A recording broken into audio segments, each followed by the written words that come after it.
Hello friends. जो आगामी 2022-23-24 में रेलवे की भर्ती न्यू आने वाली है, बहुत सारे पोस्ट खाली हैं। गवर्नमेंट ने अपना डाटा दिया, रेलवे मिनिस्ट्री ने अपना डाटा दिया था कि बहुत सारी पोस्ट खाली है, लगभग 3.5 लाख वैकेंसियाँ। तो लगभग 1 लाख तक तो आने वाली ही हैं। कई पार्ट में कुछ आरपीएफ की, कुछ एनटीपीसी की, कुछ एएलपी टेक्नीशियन की, लगभग 1 लाख वैकेंसी तक तो निकलने वाली हैं ही 23-24 के रिगार्डिंग। तो आप लोग देखिए, उसी को जो रेलवे में जीके का पोर्शन आता है उसमें साइंस, स्टैटिक जीके सबका एक साथ कलेक्शन लेके हम करीब 80-90 सेट का करेंगे। और ये सारे क्वेश्चन प्रीवियस एग्ज़ाम में आए हैं। आपको पता होगा रेलवे की नीति रही, रेलवे में हमेशा प्रीवियस ईयर का एग्ज़ाम क्वेश्चन बहुत रिपीट करता है। प्रीवियस ईयर एग्ज़ाम के क्वेश्चन बहुत रिपीट करते हैं। उसी को देखते हुए हम सेट 1 आज करेंगे, ठीक है। कुल हम 90 सेट लगभग करेंगे, ठीक है। सेट 1 हम देखेंगे। चलिए, पहला क्वेश्चन है हमारा, जंक ईमेल क्या होता है? जंक ईमेल के रूप में किसे जाना जाता है? तो जंक ईमेल आपको पता है, आप कभी मोबाइल फ़ोन में देखे होंगे स्पैम होता है, आपके मोबाइल में स्पैम होता है ना। जब आपका कोई मैसेज इनबॉक्स में नहीं आ पाता, जब कोई मैसेज आपका इनबॉक्स में नहीं आ पाता तो वो सीधा स्पैम में जाके आप देखिए तो उसमें छिपा रहता है। ये डाटा को आपको चोरी करके रखता है। स्पैम चोर टाइप होता है ना। तो ये स्पैम ये भी पूछता है डाटा चोरी करके मैसेज कौन चोरी कर लेता है। तो एग्जाम में पूछा गया ये भी क्वेश्चन। तो स्पैम करता है, कौन करता है? स्पैम, ठीक है। आपके मोबाइल में ही रहता है, जो मैसेज इनबॉक्स में नहीं आ पाता स्पैम में चला जाता है, ठीक है। चलिए अगला क्वेश्चन देखेंगे हम लोग। तो इसमें कौन सा ऑप्शन सही है? सी वाला ऑप्शन। कौन सा ऑप्शन सही है? सी वाला ऑप्शन। चलिए सेकंड क्वेश्चन देखेंगे हम। मानव शरीर में आरबीसी का काम क्या होता है? आरबीसी आपको पता होगा, आरबीसी का फुल फॉर्म क्या होता है? Red blood cell. क्या होता है? रेड ब्लड सेल मतलब लाल रक्त कणिका हिंदी में कहते हैं। इसका काम क्या होता है? देखिए पहला ऑप्शन है शरीर की कोशिकाओं को पचा हुआ भोजन प्रदान करना, या शरीर की कोशिकाओं को ऑक्सीजन पहुंचाना, या नाइट्रोजनी अपशिष्ट को घुलित रूप में उत्सर्जित करना, शरीर की कोशिकाओं में कार्बन डाइऑक्साइड निष्कासित करना। तो मेन काम जो आरबीसी का होता है, शरीर की कोशिकाओं में ऑक्सीजन प्रदान करना। क्या करता है? होता क्या है कि इसमें एक क्या होता है कि मानव शरीर में जो आरबीसी में हीमोग्लोबिन नामक तत्व पाया जाता है। क्या पाया जाता है? आरबीसी में हीमोग्लोबिन नामक तत्व पाया जाता है। हीमोग्लोबिन नामक तत्व पाया जाता है और हीमोग्लोबिन का काम ही होता है ऑक्सीजन का प्रवाह करना। ऑक्सीजन का प्रवाह और कार्बन डाइऑक्साइड का, ठीक है, दोनों का याद रहे, ठीक है। तो इसमें कौन सा सही है? ऑक्सीजन का प्रवाह करना, यानी शरीर की कोशिकाओं में ऑक्सीजन पहुंचाना, यानी ऑप्शन बी सही है, ठीक है। चलिए अगला क्वेश्चन देखते हैं हम लोग। निम्नलिखित को आरोही क्रम में व्यवस्थित करिए। निम्नलिखित, ये सारे क्वेश्चन आपको देखने को एग्जाम में डायरेक्ट टू डायरेक्ट मिलेंगे, क्योंकि रेलवे बहुत एग्जाम के प्रीवियस ईयर के क्वेश्चन बहुत रिपीट करता है। देखिए कुछ ये यूनिट है, मेमोरी यूनिट है, देख लीजिए। मेगाबाइट, टेराबाइट, किलोबाइट, गीगाबाइट आरोही क्रम में लगाना है। यानी आरोही क्रम मतलब क्या होता है? असेंडिंग ऑर्डर, यानी छोटे से बड़ा। तो देखते हैं सबसे बड़ा क्या होता है, सबसे छोटा क्या होता है, आपको पता ही होगा। तो आप बताइए मेगाबाइट, टेराबाइट, किलोबाइट, गीगाबाइट में क्या ऑप्शन सही हो सकता है? तो यहाँ पे ऑप्शन सी वाला सही होगा। क्या सही होगा? सी वाला ऑप्शन। यानी किलोबाइट सबसे छोटा होता है, किलोबाइट, फिर होता है मेगाबाइट, ठीक, फिर होता है गीगाबाइट, फिर होता है टेराबाइट, याद रहे। और आपको पता है सब 1024 जो भी पूछे, 1 मेगाबाइट बराबर कितने किलोबाइट होता है? तो 1024। 1 गीगाबाइट बराबर कितने मेगाबाइट होता है? तो 1024। सब 1024 की यूनिट में टूटा रहता है, ठीक है। तो सबसे छोटा किलोबाइट, फिर मेगाबाइट, फिर भाई किलोबाइट केबी होता है ना, मोबाइल चलाते हो आप, केबी में स्पीड देती है, फिर ज़्यादा बढ़ती है तो एमबी में आ जाती है, फिर जीबी में आ जाती है। और जीबी में तो हम लोगों के यहाँ लगभग नहीं देती, ठीक है, एमबी में देती, यही खुश रहते हैं हम लोग। फिर टीबी आ जाता है टेराबाइट में, ठीक है। तो चलिए अगला क्वेश्चन देखते हैं। वायवीय श्वसन कब होता है? वायवीय श्वसन कब होता है देखते हैं हम। कोशिका में ऊर्जा के उत्सर्जन के साथ भोजन के विघटन के दौरान, ऑक्सीजन का उपयोग करके ग्लूकोज के विघटन के दौरान, ऑक्सीजन का उपयोग किए बिना भोजन के विघटन के दौरान, ऑक्सीजन का उपयोग किए बिना ग्लूकोज के विघटन के दौरान। तो वायवीय श्वसन कब होता है? ये आपका ऑक्सीजन का उपयोग करके ग्लूकोज के विघटन के दौरान होता है। ठीक है, ऑप्शन बी सही एग्जाम में पूछा गया है क्वेश्चन, ध्यान रखना। वायवीय श्वसन कब होता है? ऑक्सीजन का उपयोग करके ग्लूकोज के विघटन के दौरान होता है। ये सजीव कोशिकाओं में होने वाली जैव क्रिया है। ठीक है, उपाचय क्रिया है। चलिए अगला देखते हैं। अगला क्वेश्चन है सीपीयू।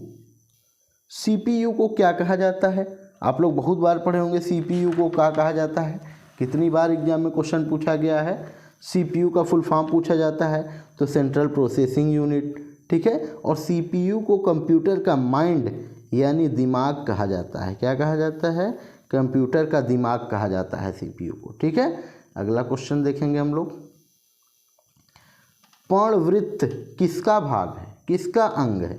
पर्णवृत्त किस में होता है भाई? पक्षियों में पाया जाता है कि मनुष्यों में पाया जाता है? ये सब नए क्वेश्चन आप ध्यान रखना एग्जाम में, लेकिन पूछे गए हैं बहुत बार नहीं, लेकिन रिपीट होने के चांस हैं इनके। पर्णवृत्त किस में? पक्षी में होता है कि मनुष्य में होता है कि पेड़ में होता है कि जानवर में?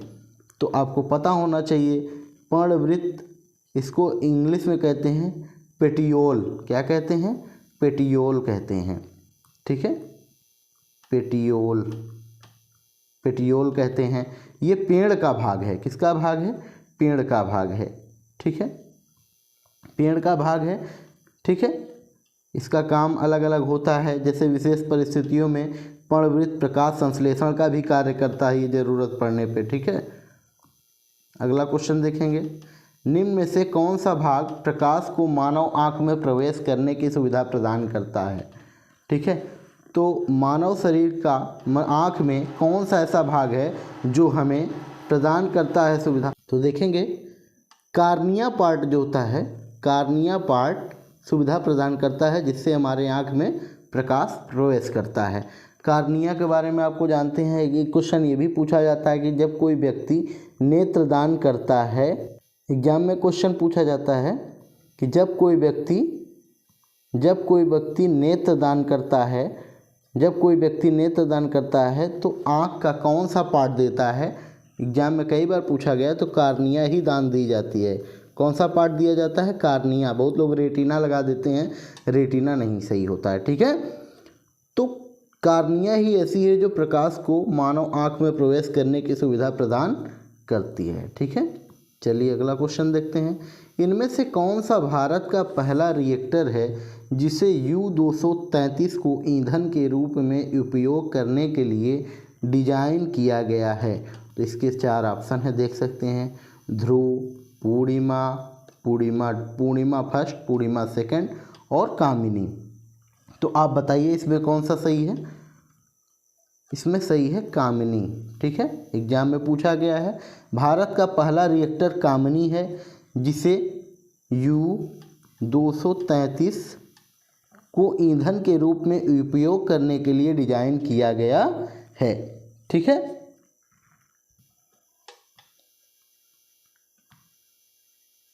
अगला क्वेश्चन देखेंगे। दूरदृष्टि दोष को इनमें से किसका उपयोग करके ठीक किया जा सकता है?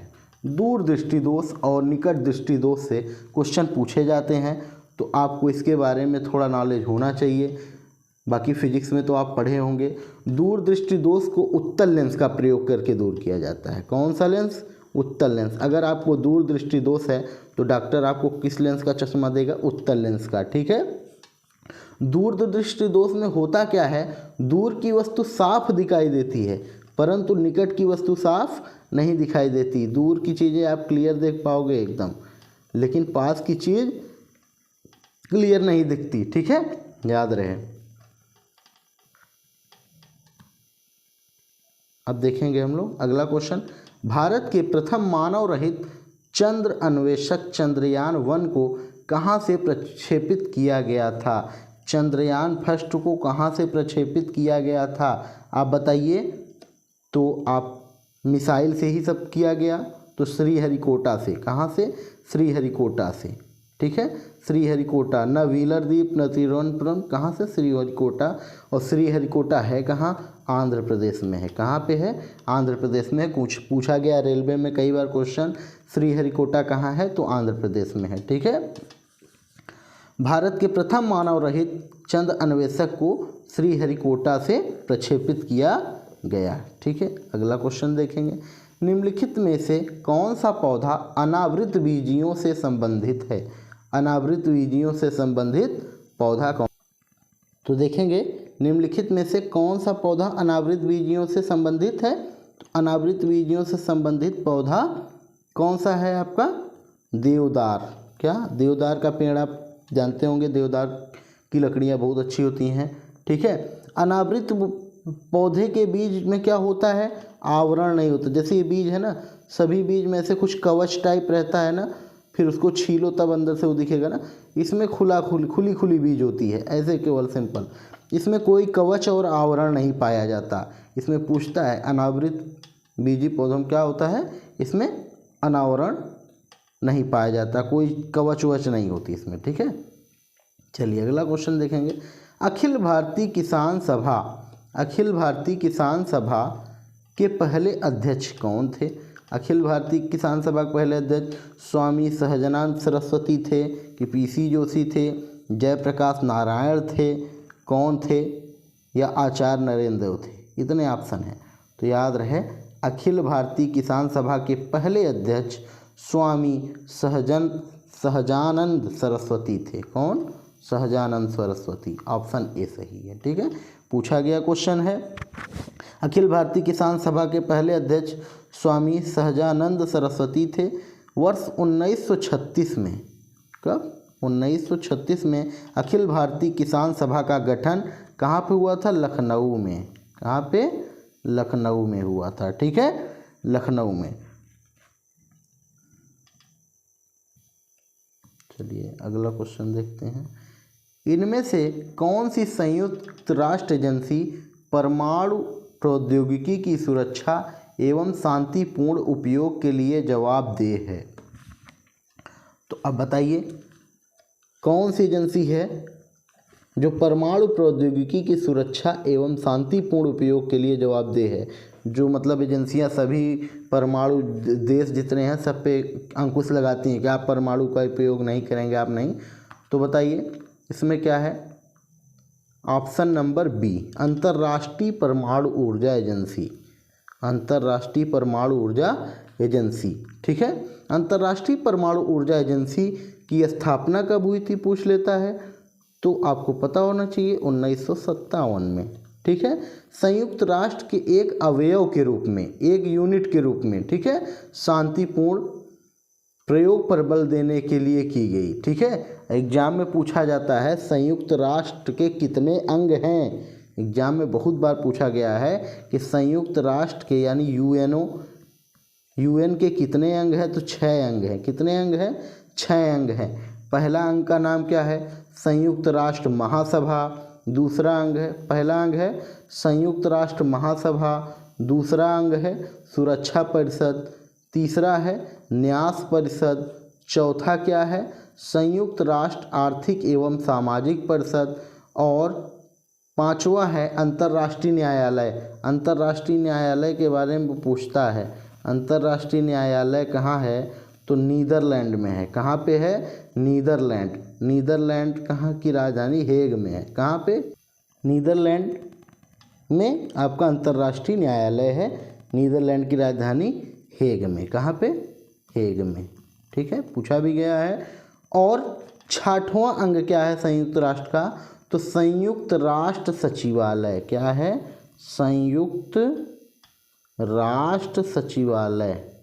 ठीक है, सचिवालय। 6 अंग है, पूछा जाता है। ठीक है, चलिए अगला क्वेश्चन देखेंगे, इनमें से किस समुदाय द्वारा मी डैम मी फी नामक उत्सव मनाया जाता है? ये कैसा उत्सव है भाई? मी डैम मी फी उत्सव किस समुदाय द्वारा मनाया जाता है? तो 4 ऑप्शन है, ताई, अहोम, अंगामी, निसी, कुकी। तो ये जो त्यौहार है ये आप किस जनजाति द्वारा मनाया जाता है? तो ताई अहोम जनजाति। किसके द्वारा? ताई अहोम जनजाति। ठीक है, ताई अहोम समुदाय कहाँ पे रहता है? असम राज्य में। कहाँ पे? असम की ये जनजाति है। ठीक है, और ये जो अंगामी दिया है ना, अंगामी नागालैंड की जनजाति है। कहाँ की है? नागालैंड की जनजाति है। ठीक है, पूछा गया है एग्जाम में, अंगामी कहाँ की जनजाति है? तो नागालैंड की जनजाति है। ठीक, और निसी जनजाति कहाँ है? निसी भी पूछा गया है। निसी जनजाति कहाँ की है? तो अरुणाचल प्रदेश की है। निसी कहाँ की है? अरुणाचल प्रदेश की। ठीक है, अरुणाचल प्रदेश की। कुकी जनजाति कहाँ की है? ठीक है, कुकी भी पूछा गया है। तो कुकी मिजो और म्यांमार की जो पहाड़ियाँ हैं ना, उसी से लगे, वहीं पे ये जनजाति पाई जाती है। ठीक है, वहीं पे जनजाति पाया जाता है। म्यांमार और भारत की सीमा पे जो पहाड़ी है, उसी पे, म्यांमार और इंडिया की सीमा पे, ठीक है, ये जनजाति रहती है। ठीक है, चलिए अगला देखेंगे हम लोग। श्रीलिंगराज का मंदिर कहाँ है? श्रीलिंगराज का मंदिर तो ये भुवनेश्वर में है। कहाँ पे है? भुवनेश्वर में है। और भुवनेश्वर आपको पता है उड़ीसा, कहाँ?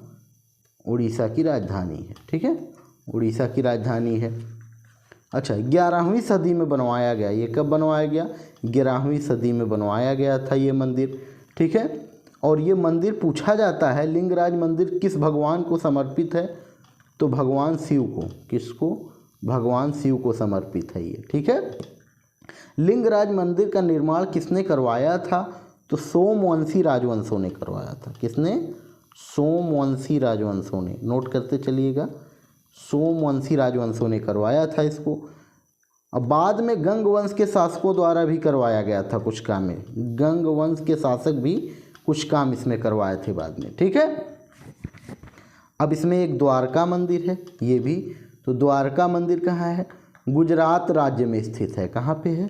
द्वारका, द्वारिका नहीं है, याद रहे, द्वारका गुजरात में है। कहाँ पे है?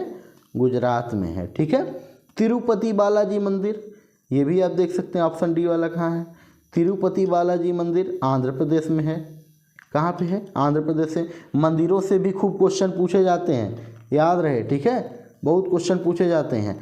और ये जो तिरुपति बालाजी मंदिर है आंध्र प्रदेश में, ये किसको समर्पित? तिरुपति बालाजी मंदिर कहाँ पे है? आंध्र प्रदेश में।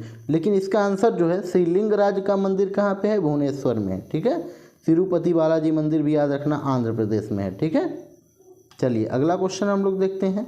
निम्नलिखित में कौन सी चुनाव की आनुपातिक प्रतिनिधित्व पद्धति की विशेषता नहीं है? तो आनुपातिक प्रतिनिधित्व पद्धति चुनाव की जो है, उसकी विशेषता क्या है, क्या नहीं है? चुनाव जीतने से उम्मीदवार को अधिक वोट मिलते हैं, मतदाता उम्मीदवार को वोट देते हैं, एक निर्वाचन क्षेत्र से एक से अधिक प्रतिनिधि चुने जा सकते हैं। ठीक है, पूरा देश एक निर्वाचन क्षेत्र में विभाजित है। तो क्या नहीं है? मतदाता उम्मीदवार को वोट देते हैं। ठीक है, मतदाता उम्मीदवार को वोट नहीं देते इसमें। ठीक है, क्योंकि इसमें होता क्या है, राष्ट्रपति एवं उपराष्ट्रपति का चुनाव आनुपातिक प्रतिनिधित्व के अनुसार होता है। ठीक है, इसमें क्या होता है, डायरेक्ट वोट नहीं, इनडायरेक्ट वोट होता है। ठीक है, इसमें आम आदमी वोट नहीं दे सकता। ठीक है, भारत में राष्ट्रपति का निर्वाचन मंडल का उल्लेख किसमें है? अनुच्छेद 54 में।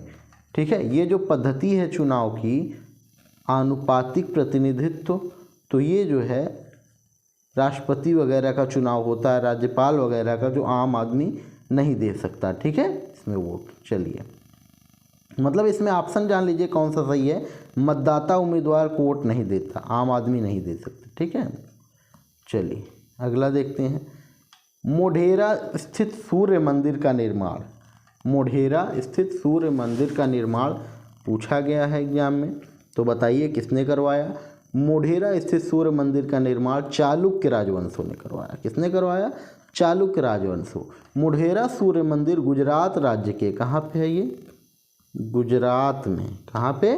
गुजरात राज्य के पाटन नामक स्थान पर है। कहाँ पे है? पाटन नामक स्थान पे। कहाँ पे?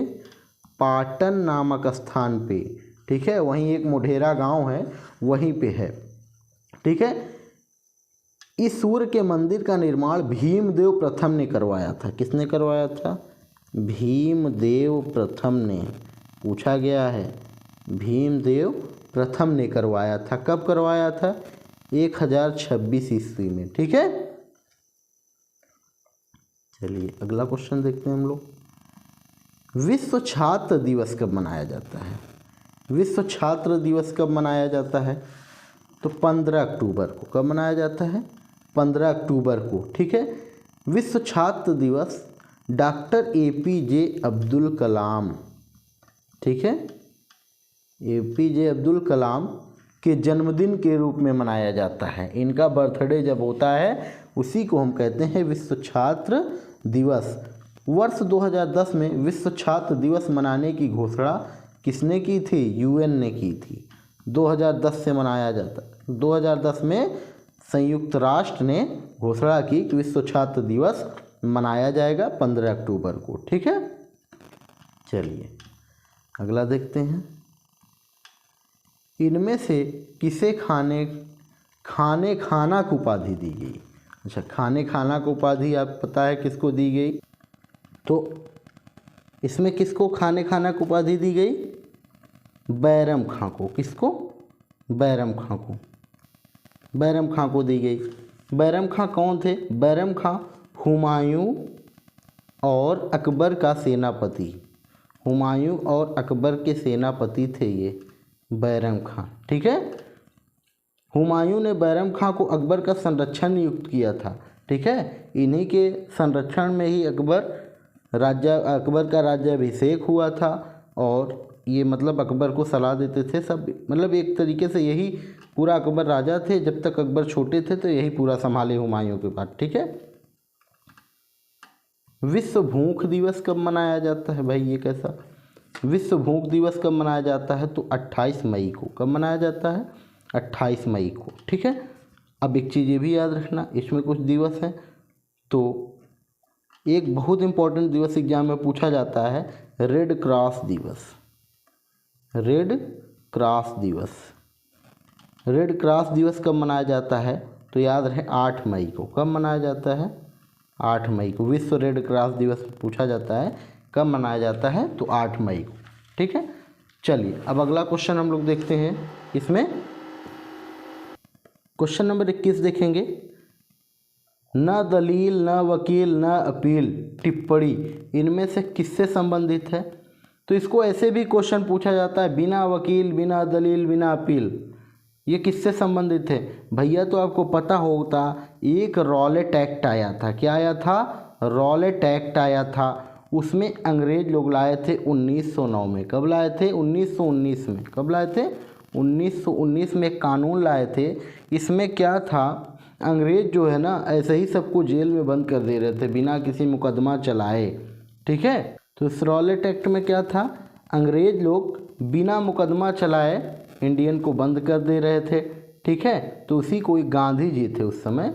गांधी जी को जान ही रहे हैं, बहुत फेमस। गांधी जी क्या कहे कि भैया ये काला कानून है। क्या? इसी को कहा जाता है काला कानून। किसे कहा? गांधी जी ने काला कानून की संज्ञा दी रॉलेट एक्ट को। ठीक है, इसमें अंग्रेज जो है 1919 में इस एक्ट को लाए और बिना मतलब मुकदमा चलाए जेल में डाल देते थे। ठीक है, रॉलेट एक्ट कब 1919 में आया? भारतीय जो क्रांतिकारी थे उनके प्रभाव को समाप्त करने के लिए, कि देखे कि यार भारतीय अब खूब प्रदर्शन कर रहे हैं, ये कहीं अपना देश वापस न लें, तो ऐसा करो इनको मार मार के जेल में बंद कर दो। ठीक है, रॉलेट एक्ट के तहत हुआ क्या था, किसी भी व्यक्ति को संदेह के आधार पर गिरफ्तार कर लिया जाता था। जरा भी शक हुआ कि ये अब आंदोलन करने वाला है तो तुरंत उसे गिरफ्तार कर लिया जाता था। ठीक है, रॉलेट एक्ट को काला कानून भी कहा गया। गांधी जी ने कहा आतंकवादी अपराध नियम के नाम से भी इसे कहा गया।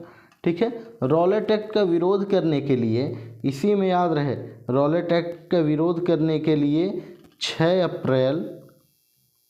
अप्रैल 1919 को सभी देशव्यापी हड़ताल हुआ, बहुत ज़्यादा हड़ताल हुआ हर जगह। रॉलेट एक्ट का विरोध प्रदर्शन में स्वामी श्रद्धानंद एवं डॉक्टर सतपाल ने महात्मा गांधी को आने के लिए पंजाब में निमंत्रण दिया, याद रहे। और तो क्या हुआ था, सतपाल और इन सैफुद्दीन कि चलो इन सब की गिरफ्तारी हो गई थी। तो इसी में जाके पंजाब के अमृतसर में जो जलियांवाला बाग जगह है वहीं लोग प्रदर्शन कर रहे थे, ठीक है। तो अंग्रेज जनरल डायर आके वहाँ पे गोली बरसाए थे, तो हज़ारों लोग मारे गए थे, ठीक है। तो रॉलेट एक्ट आप याद रखना, काला कानून भी इसे कहते हैं, और बिना अपील, बिना वकील, बिना दलील का ये कानून है। अगला क्वेश्चन देखेंगे, संवैधानिक उपचार का अधिकार संविधान का हृदय और आत्मा है, यह कथन किसने कहा? तो हमारे बाबा साहब अम्बेडकर जी ने, ठीक है। डॉक्टर BR अम्बेडकर जी ने कहा कि संवैधानिक उपचारों का जो अधिकार है, तो आपको ये भी पूछा जाता है संवैधानिक उपचारों का अधिकार किसमें है?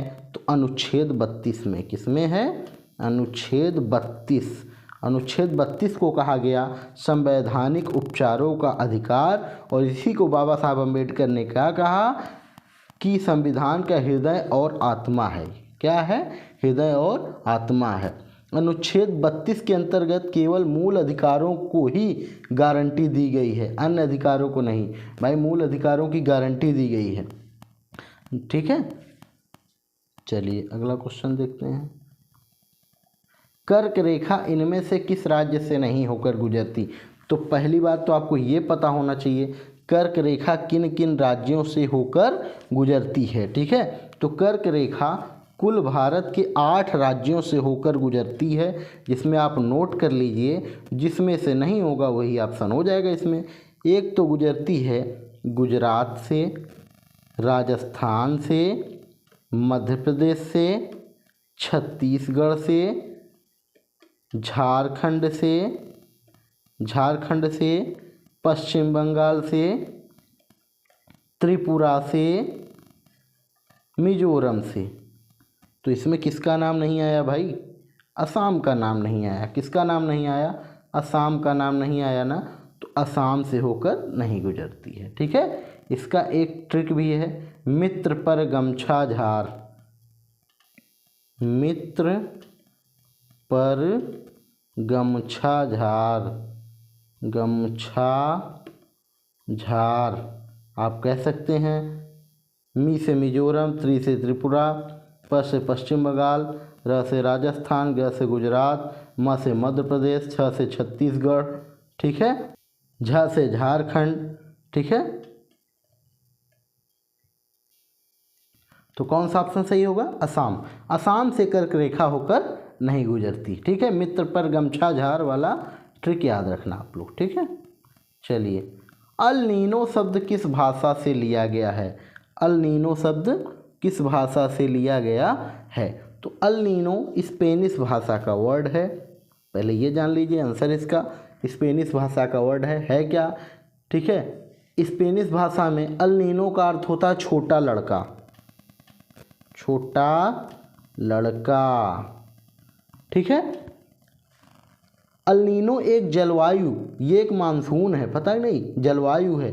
उष्णकटिबंधीय प्रशांत महासागर में सतही जल के असामान्य रूप से गर्म होने का वर्णन करता है, ठीक है। ये मानसून का नाम है। अल नीनो क्या है? ला नीनो, अल नीनो आप सुने होंगे पिछले 2 साल पहले, ठीक है। तो ये मानसून का नाम है, ठीक है। क्वेश्चन नंबर 25 देखेंगे, निम्नलिखित में से कौन सी समिति भारतीय बैंक पर्यवेक्षण विषयक अनुशंसाओं से संबंधित है? तो आप बताइए। इसमें एक पद्मनाभम समिति थी। कौन सी? पद्मनाभम समिति थी, ठीक है। इस समिति का गठन 1995 में हुआ था, ये पूछा भी गया है। इस समिति का गठन कब हुआ? 1995 में, ठीक है। ये किससे संबंधित थी? भारतीय बैंक पर्यवेक्षण विषयक से संबंधित, ठीक है। चलिए अगला क्वेश्चन हम लोग देखते हैं, अभ्रक के बारे में, ठीक है। अभ्रक के बारे में क्या सही है? ठीक है, अभ्रक के बारे में क्या सही है बताइए। तो ये भू प्रॉपर्टी में इसका 3% भाग होता है, यह सादी चट्टानों में पाई जाती है, यह लोहा, सिलिका और मैग्नीशियम से मिलकर बना होता है। भू प्रॉपर्टी में इसका 2% भाग है। तो पता है भारत अभ्रक उत्पादक में अग्रणी राज्य है ना, मतलब देश है। तो इसका सी ऑप्शन सही है। यह लोहा, अभ्रक लोहा, सिलिका और मैग्नीशियम से मिलकर बना होता है। लोहा, सिलिका और मैग्नीशियम से मिलकर बना होता है। अभ्रक आग्नेय एवं कायांतरित चट्टानों में पाया जाता है। ठीक है, याद रहे किसमें, आग्नेय एवं कायांतरित चट्टानों में पाया जाता है। ठीक है, चलिए अगला क्वेश्चन देखते हैं हम लोग। भारतीय राष्ट्रीय आंदोलन के दौरान पहला स्वतंत्रता दिवस किस तिथि को मनाया गया था? तो याद रहे राष्ट्रीय आंदोलन के दौरान पहला स्वतंत्रता दिवस कब मनाया गया था? तो राष्ट्रीय आंदोलन के दौरान पहला स्वतंत्रता दिवस किस तिथि को मनाया गया था? तो 26 जनवरी 1930 को। कब मनाया गया था? 26 जनवरी 1930 को मनाया, 26 जनवरी 1930 को। ठीक है, 26 जनवरी 1930 को मनाया गया था। हुआ क्या था? लाहौर अधिवेशन के दौरान रावी नदी के तट पर, लाहौर अधिवेशन था इसी समय, रावी नदी के तट पर 31 दिसंबर 1929 को आधी रात को जवाहरलाल नेहरू ने तिरंगा झंडा फहरा दिया था। ठीक है, 31 दिसंबर 1929 को, 31 दिसंबर 1929 को जवाहरलाल नेहरू ने क्या झंडा फहरा दिया था। ठीक है, रावी नदी के तट पर। ठीक है, इसी अधिवेशन में पूर्ण स्वराज का प्रस्ताव भी पारित किया गया था। लाहौर अधिवेशन में, याद रहे, नेहरू जी ने किया था। ठीक है, चलिए अगला क्वेश्चन देखते हैं। निम्नलिखित में से कौन 1923 में गठित स्वराज पार्टी के संस्थापक सदस्यों में से एक थे? तो स्वराज पार्टी के संस्थापक सदस्यों में से एक कौन थे भाई, इसमें बताइए। CR दास थे। कौन थे? CR दास। ठीक है, स्वराज पार्टी का गठन कहाँ पे? इलाहाबाद में हुआ। कहाँ पे हुआ? इलाहाबाद, जो अभी प्रयागराज हो गया है। ठीक है, प्रयागराज में हुआ, जिसकी स्थापना किसने की थी? पंडित मोतीलाल नेहरू ने। किसने? मोतीलाल नेहरू ने की थी। ठीक है, मोतीलाल नेहरू ने की थी। स्वराज पार्टी का गठन कब हुआ, ये एग्जाम में पूछा जाता है। ठीक है, तो निम्नलिखित में कौन सी 1923 में गठित? 1923 में, लेकिन किस एक्ट के तहत? तो 1919 एक्ट के तहत गठित किया गया। कब? 1919 एक्ट के तहत। ठीक है, चलिए अगला क्वेश्चन देखते हैं हम लोग। मीठी क्रांति किससे संबंधित है? मीठी क्रांति देखेंगे भाई किससे संबंधित है? शहद उत्पादन से। गुड़ चीनी मत लगा देना, शहद उत्पादन से। ठीक है, कुछ क्रांतियां आप याद रखना, जैसे श्वेत क्रांति दूध उत्पादन से। श्वेत क्रांति किससे?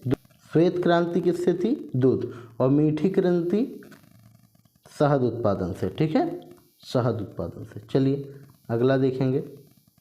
निम्नलिखित में से किस भारतीय राज्य में नाभिकीय संयंत्र नहीं है? तो बताइए इसमें से किस राज्य में नाभिकीय संयंत्र स्थित नहीं है? तो बिहार में नाभिकीय संयंत्र नहीं है। ठीक है, हर जगह है, बिहार में नहीं है। और सभी इसमें जो ऑप्शन हैं बिहार में नहीं है। बिहार के नवादा जिला के रजौली में नाभिकीय संयंत्र प्रस्तावित था।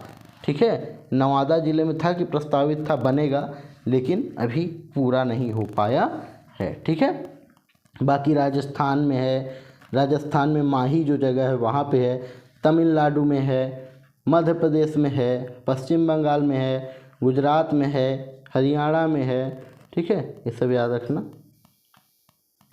भारत ने कब पहली बार क्योटो प्रोटोकॉल पर हस्ताक्षर किए और अपना समर्थन दिया? क्योटो प्रोटोकॉल के बाद बताइए। तो क्योटो प्रोटोकॉल में 2002 में, कब? अगस्त 2002 में, अगस्त 2002 में। ठीक है, ये गलत लिख गया है, अगस्त 2002। ठीक है, यहाँ पे 2002 इस तरह से लिखा जाएगा। ठीक है, अगस्त 2002 में क्योटो प्रोटोकॉल हुआ कब था? 1997। कब? 1997 जापान के क्योटो शहर में आयोजित हुआ था। क्योटो प्रोटोकॉल का मुख्य उद्देश्य क्या था? ग्रीन हाउस गैसों के उत्सर्जन में कटौती करना। ग्रीन हाउस गैसें आप जान रहे हैं, क्लोरोफ्लोरोकार्बन और भी गैसें हैं ना। क्योटो प्रोटोकॉल 16 फरवरी 2005 को प्रभावी हुआ। कब से ज़्यादा प्रभावी हुआ? 16 फरवरी 2005 को। ठीक है, ज़्यादा प्रभावी हुआ। ठीक है,